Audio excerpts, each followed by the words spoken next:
अस्सलामुअलैकुम वरहमतुल्लाहि वबरकातुहू।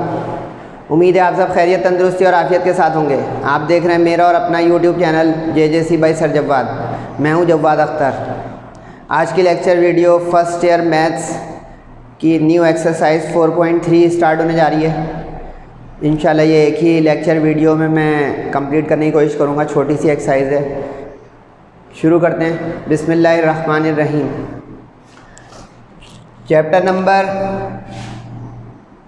4 है sequence and series 4.3। Sequence and series 4.3 page number 134 पे ये एक्सरसाइज मौजूद है।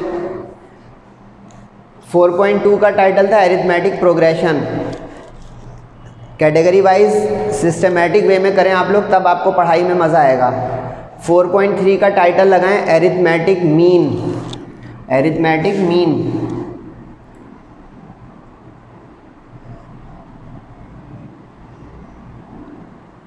एरिथमेटिक मीन जो है इसको AM करके लिख दिया जाता है। ये दो नंबरों के दरमियान में मीन होती है। मीन को आप एवरेज भी कह सकते हैं। यानी अगर आपको दो नंबर दिए हुए हों A और B फॉर एग्ज़ाम्पल, तो उसके दरमियान मीन हो जाएगी A+B/2। ये MCQs में काम आ जाएगा। जैसे इस एक्सरसाइज का क्वेश्चन नंबर 1 MCQs ही है, वो आप लोग ट्राई कीजिएगा, वरना MCQs की इंशाल्लाह अलग से लेक्चर बनेगा। अब ये A और B दो नंबर हैं, इसके दरमियान में कैपिटल A एरिथमेटिक मीन का सिंबल है, तो सम डिवाइडेड बाई 2 एरिथमेटिक मीन हो गई। तो ये इस एक्सरसाइज का टाइटल है। अच्छा, अभी जो क्वेश्चन नंबर 2, 3, 4 आपको नज़र आ रही है, एक जैसे क्वेश्चन है, जल्दी जल्दी करेंगे, फिर इसको रब करके इंशाल्लाह दो इंपॉर्टेंट तरीन एक्सरसाइज के जो क्वेश्चन हैं वो भी हम करेंगे। ये पूरी एक्सरसाइज इंपॉर्टेंट है एक तरह से, लेकिन ये तीनों क्वेश्चन एक जैसे हैं। इसमें कहा जा रहा है इंसर्ट 3 एरिथमेटिक मीन्स। इंसर्ट करें, ये देखिए ये सिंगल मीन का क्वेश्चन है। इंसर्ट से मुराद है अगर एक से ज़्यादा हो जाए।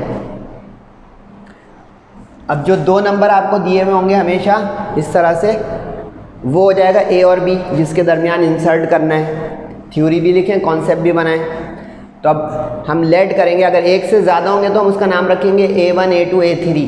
जैसे वो A अकेला एक है, लेकिन एक से ज़्यादा हो तो A1, A2, A3। 3 है तो ये लेट कर लेंगे, 4 है तो 4 तक लेट कर लेंगे, 5 हो तो 6 तक लेट कर लेंगे, 5 हो तो 5 तक लेट कर लेंगे। इस तरह 6 हो, जितने भी हों, कम से कम 2 इंसर्ट हों तो ये उसूल चलता है A1, A2। 3 वाला, 4 वाला, 5 वाला मैंने कर दिया है। एक 6 वाला भी है, वो इंतहाई लॉन्ग क्वेश्चन हो जाएगा। इस तरह के क्वेश्चन अननेसेसरी, लेकिन आप करना चाहें तो इसको फॉलो करके कर सकते हैं।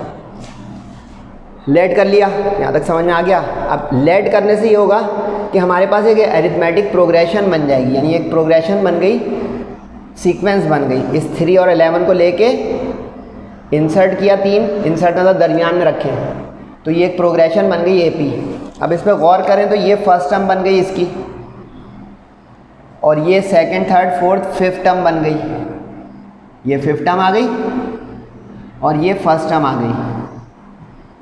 अब याद करें लास्ट एक्सरसाइज 4.2, पिछली एक्सरसाइज का अगली एक्सरसाइज में काम आता है, ये ख्याल रखें। तो फर्स्ट टर्म को A बोल दिया और फिफ्थ टर्म को A5 बोल दिया। क्लियर? सर क्यों बोल दिया? इसलिए ताकि इससे D निकले। D आ जाएगा तो ये क्वेश्चन सीधे सीधे हो जाएंगे।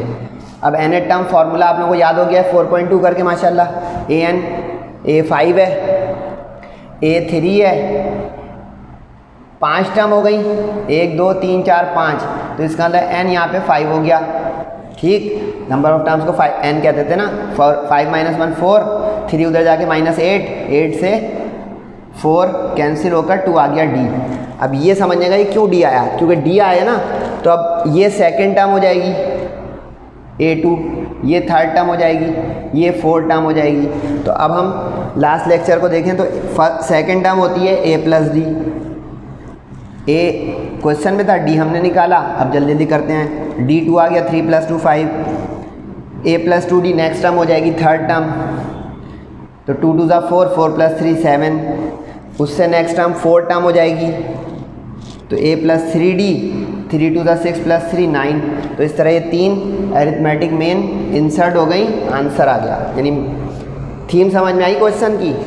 कि जिन क्वेश्चन में अरिथमेटिक मीन इंसर्ट करनी होती है वो इंसर्ट करके एक अरिथमेटिक प्रोग्रेशन बन जाती है। जब बन जाती है तो उसको हम अपनी एक्चुअल अरिथमेटिक प्रोग्रेशन के उसूल से करते हैं, जो हमारी होती थी ए प्लस डी, ए प्लस 2d, ए प्लस 3d, ए प्लस 4d।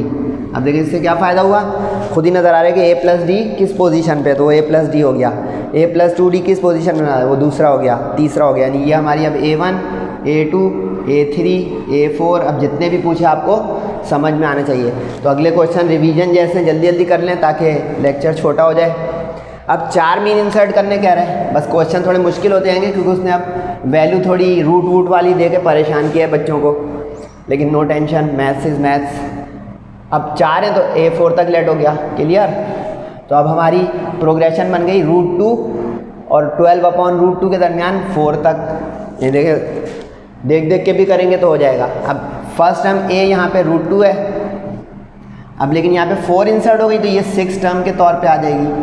अच्छा एक टेक्निक आपको बता दूँ, बहुत हैंडी है, शॉर्ट हैंड टेक्निक। अगर 3 मीन इंसर्ट करनी हो ना तो ये आखिरी जो नंबर होगा वो 2 ज़्यादा टर्म होंगी, जैसे 1 2 3 4 5, देखिए 3 है तो 5 हो गई।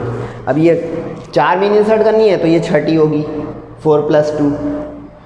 5 इंसर्ट करनी है तो 7वीं होगी, 2 ज़्यादा, क्योंकि एक A और B आ गया ना आगे पीछे, समझ में आ गया, वेरी गुड। अब A हो गया √2, A6 हो गया 12/√2। फिर एन टर्म फार्मूला लगाएंगे अब, लेकिन ये 6 टर्म के तौर पे हो जाएगी क्योंकि 4 इंसर्ट कर रहे हैं। A √2 रखा, D निकालना है। अब यहाँ पे चूँकि 6 टर्म हो गई तो n हमारा 6 हो गया। अच्छा इसको आप फेयर भी लिख सकते हैं कि हेयर करके, कि कंफ्यूज ना हो गई है n कहाँ से आ रहा है भाई। लेकिन अगर क्लियर है तो ये आपके सामने मेथड किया हुआ मैंने, ब्लैक पेन से जो करता हूँ मेथड है, बाकी जो समझाने के लिए करता हूँ वो आप अपने लेक्चर में लें तो आपका भी अच्छा कॉन्सेप्ट बनता जाएगा। अब 6 - 1 5 होता है, √2 इधर आके माइनस हो गया। अब एलसीएम इसके नीचे 1 है तो √2 का पेयर बन के 2, क्योंकि पेयर बन गया रूट के अंदर 2 × 2 का, तो बाहर आ गया 2। ये देखिए 2 आ गया।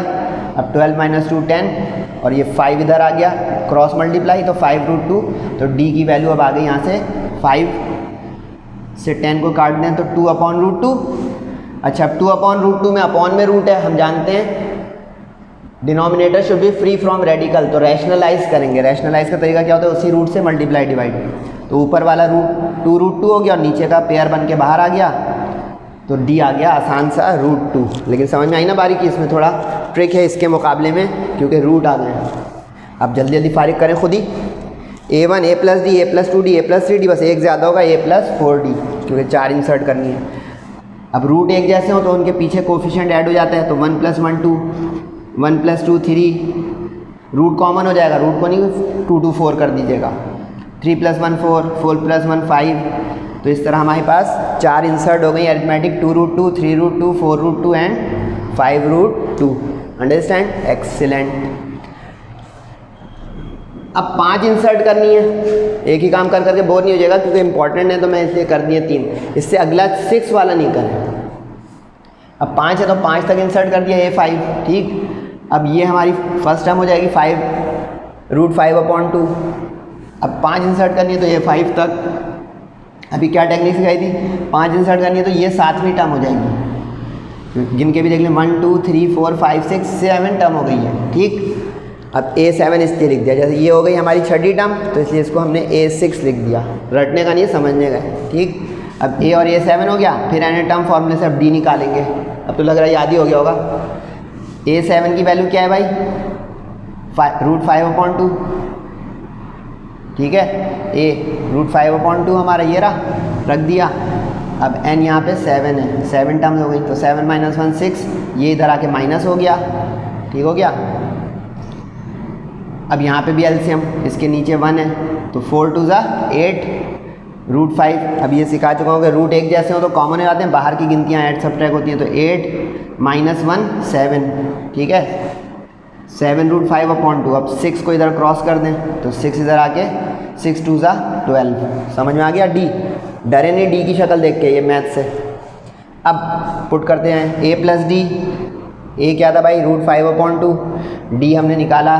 अच्छा अब यहाँ पे ज़रा एहतियात से एलसीएम, 2 और 12 का एलसीएम 12, ठीक, क्योंकि 2 के टेबल में 12 आता है। अब 2 6 ज़ा 6 1 ज़ा 6, समझ में आ गया। जिसके नीचे एलसीएम होता है वो एज इट इज़ रहता है, तो वो एज इट इज़ रहा 7√5, 7 + 6 13√5, ये पहला आ गया। अब इसी तरह a + 2d, यानी ये d2 से मल्टीप्लाई हो जाएगा, तो a ये रहा रूट, अच्छा a तो सब में देखें √5/2, √5/2, a सब में देखें √2 √2 √2, a सब में 3 3 3, गलती ना हो, यानी ये दिखाने के लिए पीछे चला जाता हूँ, कभी आगे चला जाता हूँ।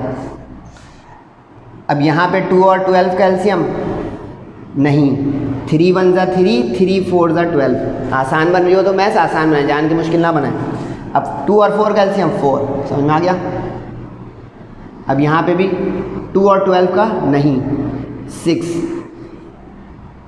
2 और 6 का एलसीएम 6, समझ में आ रहा है ना। अब 2 3 ज़ा 3, 1 ज़ा 3, 7 + 3 10, कैंसिल हो रहा है, सिंप्लीफाई हो तो हम करेंगे 5/3 से ही आ गया 5/3। अब यहाँ पे कैंसिल हो रहा था तो 4, एलसीएम आया 2, तो 2 2 ज़ा और 2 1 ज़ा 2, सही।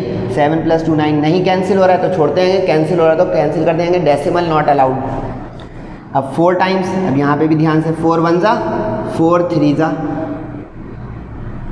अब 3 और 2 एलसीएम में 6 हो जाएंगे, क्योंकि 2 के टेबल में 3 नहीं आता, ये समझ रहे हैं ना। 2 के टेबल में 4 आ रहा है तो 4 एलसीएम, 2 के टेबल में 6 आ रहा है तो 6 एलसीएम, लेकिन अब 2 के टेबल में 3 नहीं आ रहा है तो 2 3 ज़ा 6, समझ रहे हैं ना। ये देखिए, ये जो तरीका होता था, अगर आप में कोई कमज़ोर बच्चा है, उम्मीद तो है कि नहीं होगा, तो ये जो हम एलसीएम का तरीका करते हैं वही है, 6 आ गया, ठीक। अब 2 3 ज़ा 3 1 ज़ा 3, 3 2 ज़ा 2 7 ज़ा 14, 14 + 3 17, कैंसिल नहीं हो रहा, छोड़ दिया। अब 5d, अब 5 और 12 कैंसिल नहीं हो रहा, देखें तो अब 2 का और 12 का एलसीएम 12 आ जाएगा, समझ गए, क्योंकि 2 के टेबल में 12 आता है। अब 2 6 ज़ा 6 1 ज़ा 6, ये जो 1 ज़ा बोल रहा हूँ ना, यहाँ पे जो 1 लिखा हुआ है, ठीक है। अब 6 + 35 41 होता है, 41 √5/12। तो अब ये थोड़ा ट्रिकी सवाल था, इसलिए लंबा चला गया इसका सॉल्यूशन। अब 5 हमारी मीन्स हो गई 13 √5/5, 5 √5/, 9 √5/, 17 √5/, और 41 √5/, सही। अपॉन इसलिए नहीं बोला कि वो लिखा हुआ नज़र आ रहा है आपको, कहीं जाइएगा नहीं, 2 सवाल और कीमती बाकी हैं, तब ये लेक्चर कंप्लीट होगा, सही है। साथ रहिएगा, रब करके इंशाल्लाह ये 2 सवाल करने जा रहा हूँ।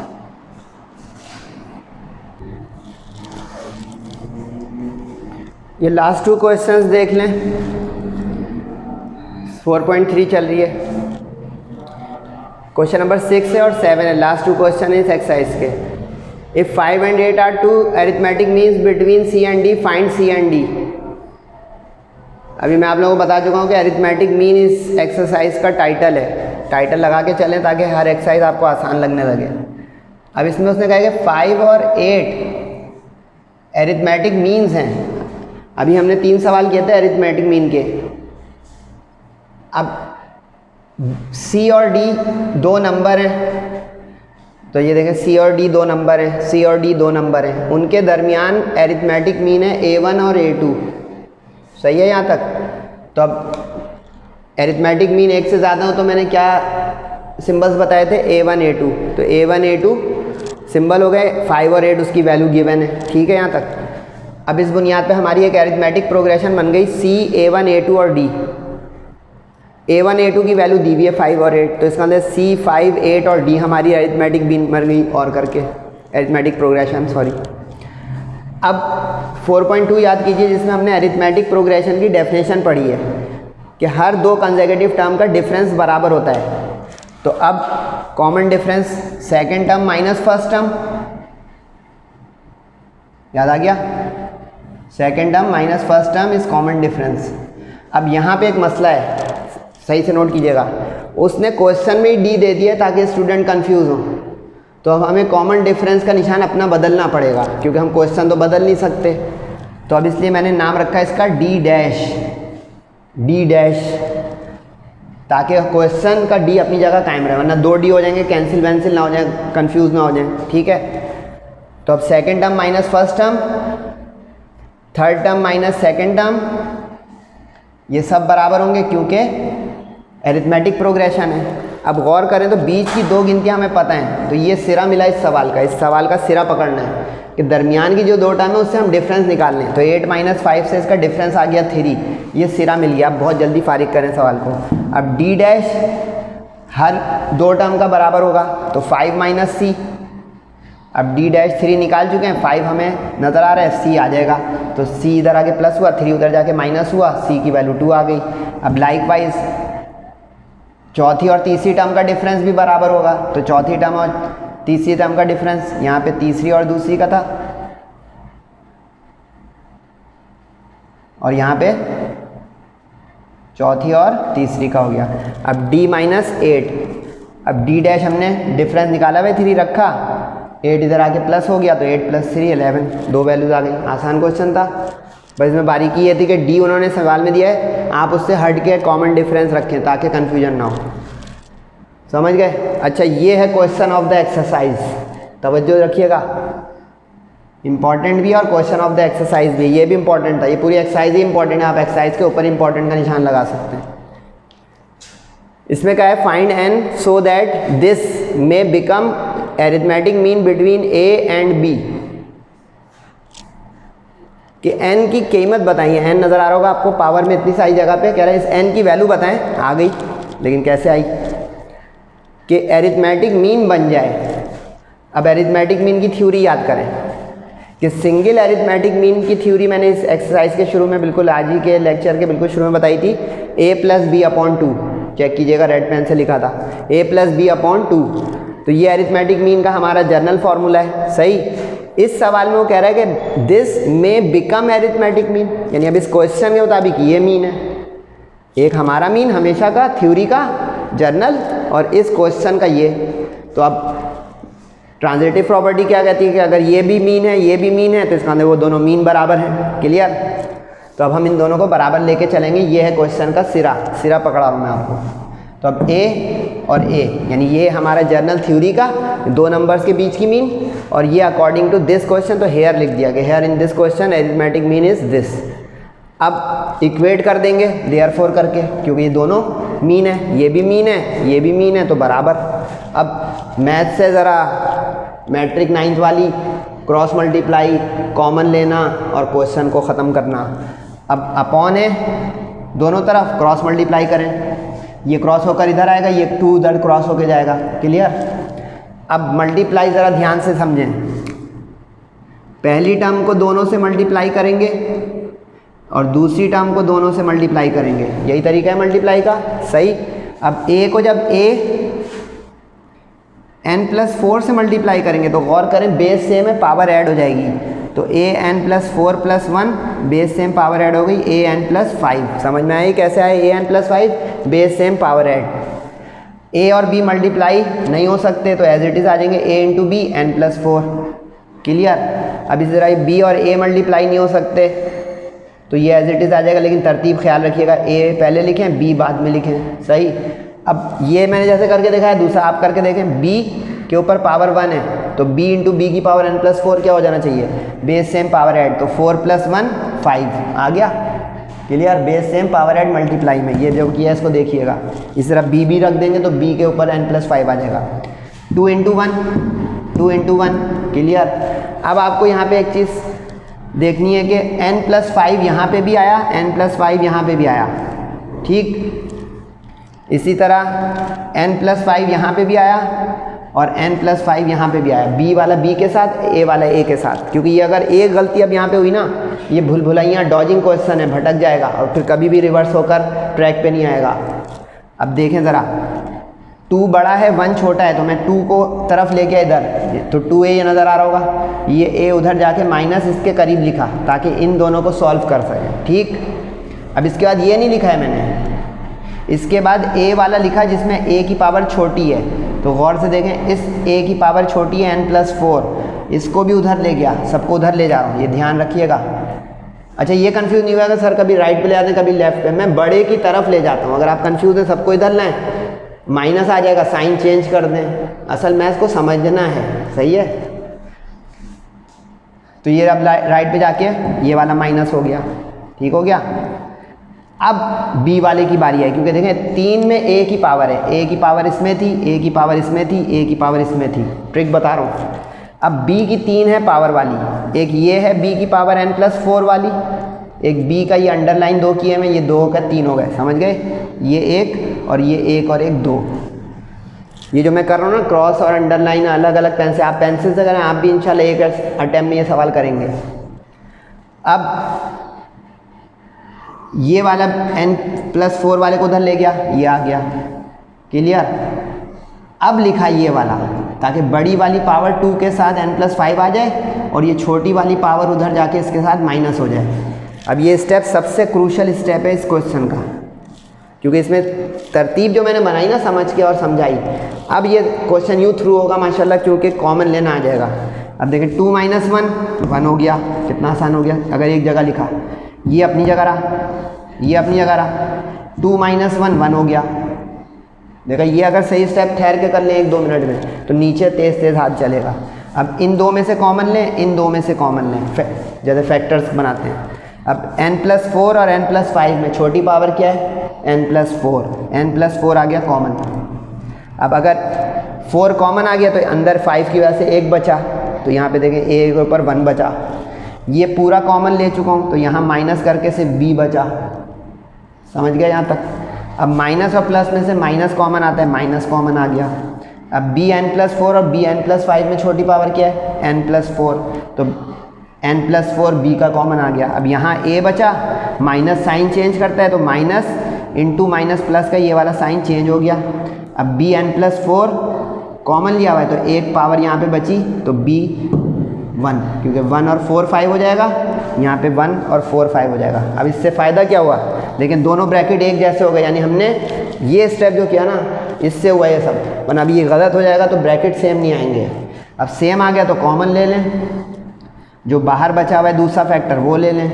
अब a - b दूसरी तरफ जाके, क्योंकि मैं n पूछा है तो n वाला ब्रैकेट ये आ गया, तो ये बगैर n वाले को हम फारिग करेंगे ऐसे, an+4 - bn+4 = 0 upon a - b, क्या होता है 0, ख़त्म हो गया। जैसे सोच रहे होंगे स्टूडेंट के साथ भूल गए इसको लिखना भूलें नहीं, 0 अपॉन एनीथिंग 0। अगर आप कंफ्यूज हो रहे हैं ये स्टेप लिख कर फिर 0 कर दें। अब इस माइनस को उधर ले जाएं ताकि प्लस हो जाए, क्लियर। अब इसको डिवाइड में लाएं, अब जब इसको हम डिवाइड में लाएंगे तो उधर 1 रह जाएगा, क्योंकि 1 इंटू एनीथिंग इज़ दैट, तो 1 इंटू एनीथिंग, यानी कुछ गलती भी नहीं कर रहा हूँ, समझाता भी जा रहा हूँ कि अपॉन में लाया तो उधर 1 कैसे बच गया, ठीक।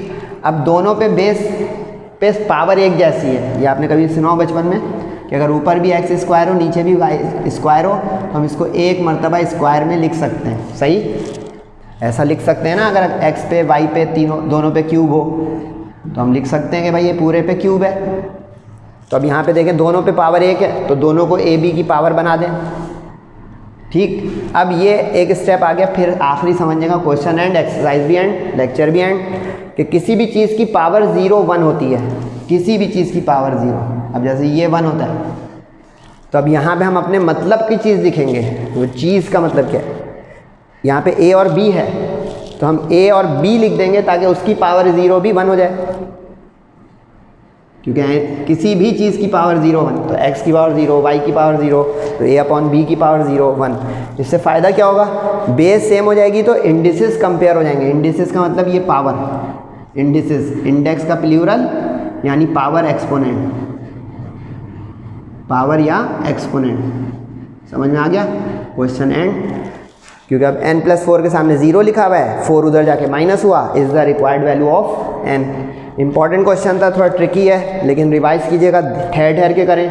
लेक्चर लगता होगा कि सर बड़ा वक्त ज़ाया करते हैं, लंबी वीडियो बना देते हैं, देखें एक्सप्लेनेशन रिक्वायर्स टाइम और अंडरस्टैंडिंग रिक्वायर्स टाइम। तो उम्मीद है आप लोग मेरे साथ चल रहे हैं। अगली लेक्चर वीडियो तक सेहत और ज़िंदगी रही तो इंशाल्लाह आपसे ज़रूर मुलाकात होगी। तब तक अपने और सबका बहुत ख्याल रखिएगा। फीडबैक ज़रूर दीजिएगा कि किस तरह की लेक्चर वीडियो आप देखना चाहते हैं। तब तक के लिए अस्सलामु अलैकुम वरहमतुल्लाहि वबरकातुहू।